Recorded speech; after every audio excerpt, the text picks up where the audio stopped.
When I was 18, I lived in San Antonio, Texas.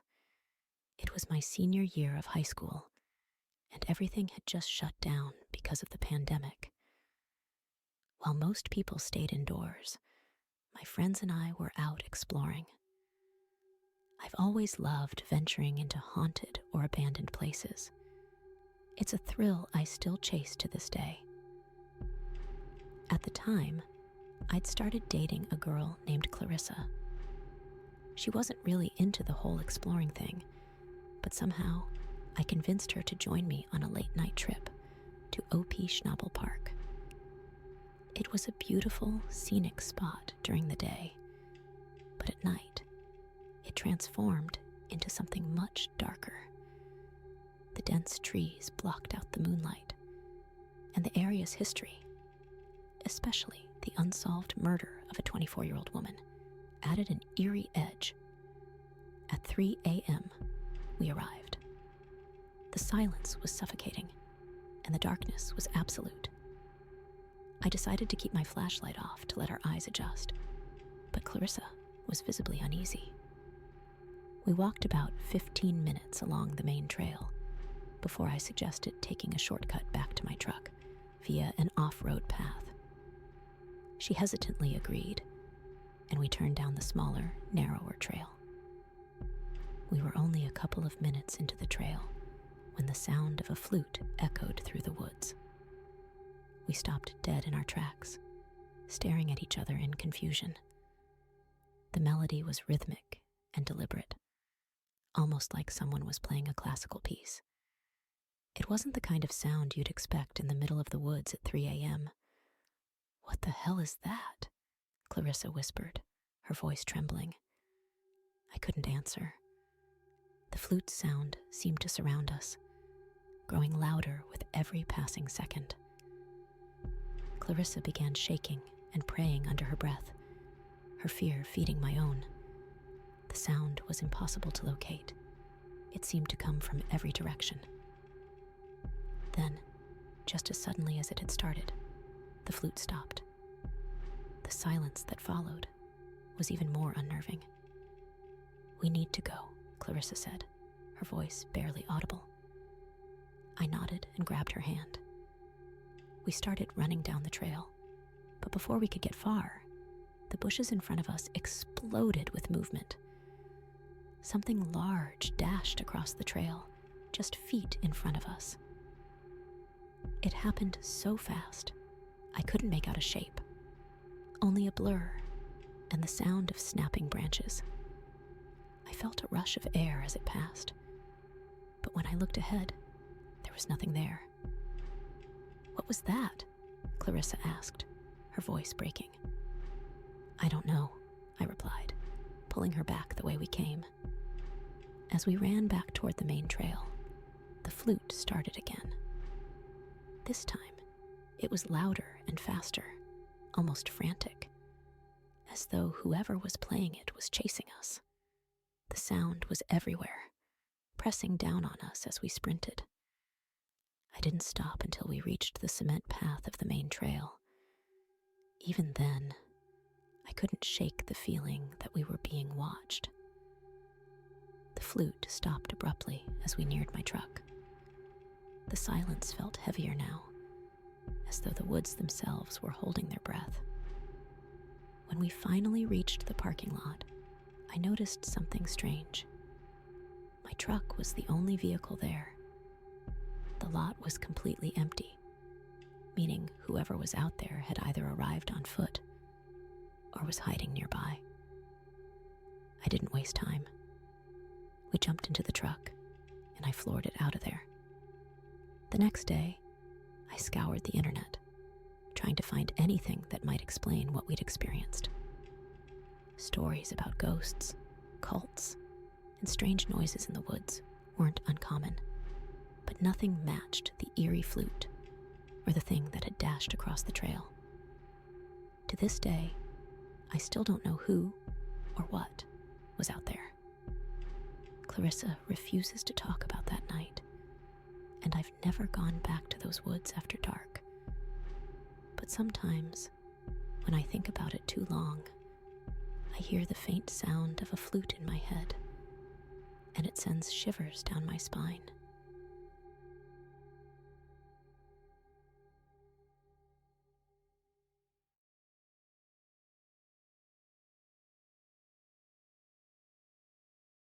Working night shifts as a pharmacy technician in a hospital had its challenges. Long hours, quiet halls, and eerie stillness. For 2 years, I'd adjusted to the routine. But on one Tuesday night, something happened that made me question what I thought I knew about the place. I'd left early to stay with my wife, who was babysitting at her aunt's house.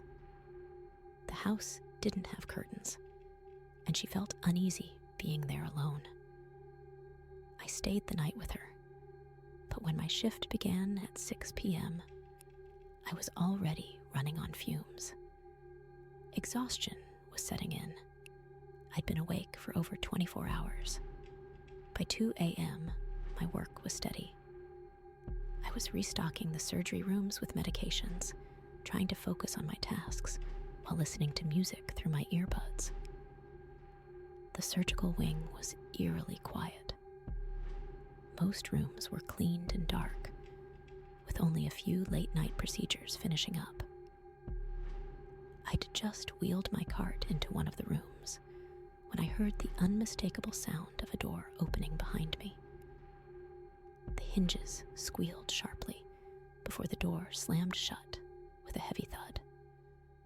I turned, expecting to see someone, but no one was there. Maybe they'd changed their mind and left, I thought, brushing off the unease creeping into my chest. Still, I couldn't shake the feeling that I was being watched. As I moved to the next room, the light was off. I pushed the door open and saw something, or someone, hunched over by the sharps disposal bin. My heart skipped a beat.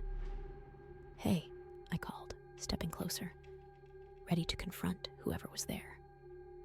But the instant I flipped on the light, the figure vanished. The room was empty, and the bin was untouched. By now, I was starting to question my sanity.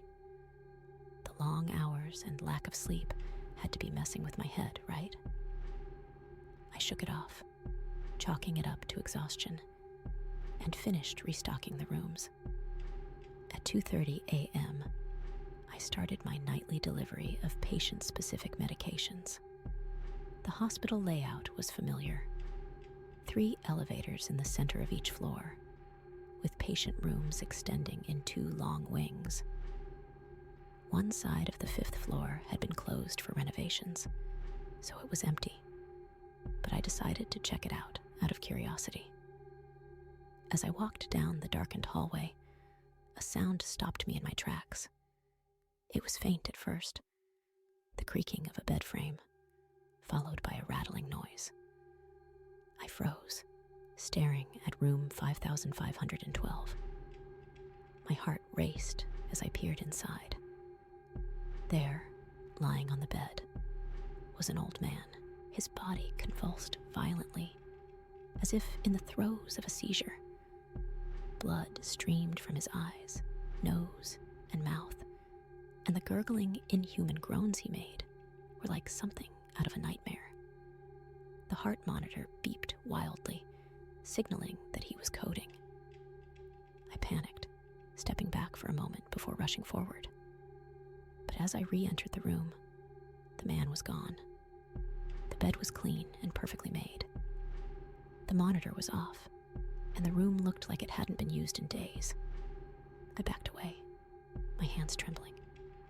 Every instinct told me to leave, but as I turned to walk back to the elevator lights flickered as I watched the numbers climb to the 5th floor. A cold sweat broke out over my body. I didn't press the button to call the elevator back down, but a minute later, it returned to the 1st floor. The doors opened, and the elevator was empty. I ran back to the pharmacy, locking the door behind me. For the rest of my shift, I sat in a chair, staring at the clock, waiting for my wife to pick me up. That night, as we drove home, I couldn't shake the feeling of being watched. When I looked up at the 5th-floor windows of the hospital, I saw him again. The same old man standing in the window, staring down at me with that unsettling smile. 2 weeks later, I still don't know if what I saw that night was real or just the product of sleep deprivation. But every time I pass that hospital, I avoid looking at the 5th floor, just in case he's still there. Went to bed, hoping the night would end without further incidents. Around 1 a.m., the doorbell rang again. This time, it was accompanied by loud, deliberate knocks. My heart raced as I grabbed my phone to call Matt. He answered, clearly drunk, shouting over the noise of a crowded bar. "Just stay in the bedroom," he slurred. "Don't open the door for anyone." I hung up, trying to calm my breathing. Just as I began to settle, I heard a faint clicking sound outside my bedroom window. The sound grew louder, more deliberate, until a male voice whispered, "Hey, anyone home? I need help." I froze. The blinds were closed, and I silently thanked myself for that small bit of foresight. "Hello?" the voice called again, louder this time. "I know you're in there." My hands shook as I dialed 911, whispering my situation to the operator. The police arrived within 10 minutes. They searched the area, but found nothing. The officers told me to call again if the man returned and left me alone with my fraying nerves. The next night, after helping a friend set up for a Halloween party, I returned home around 1 a.m. As I entered, I immediately felt a cold draft. The dining room window was wide open. Confused, I shut it and tried to brush off the unease. But when I went to brush my teeth, I noticed something even more disturbing. The basement door was ajar. I froze at the top of the stairs. The faint sound of clicking echoed from below. Slowly, I crept closer, trying to pinpoint the noise. That's when a voice called from the darkness. "You're finally home." Every instinct screamed at me to run. I slammed the basement door shut, grabbed my phone, and bolted to my neighbor's house. From there, I called the police again. This time, it was the same 2 officers. They searched the house thoroughly, but found no sign of an intruder. However, small things were out of place. Scratches on the basement door, scuff marks near the dining room window. The officers insisted there was no immediate danger, but I wasn't convinced. I packed a bag and stayed with my sister until Matt returned. Even now, months later, I sometimes hear faint clicks at night. I tell myself it's just the house settling, but I always double-check the locks. You never really feel safe again after something like that.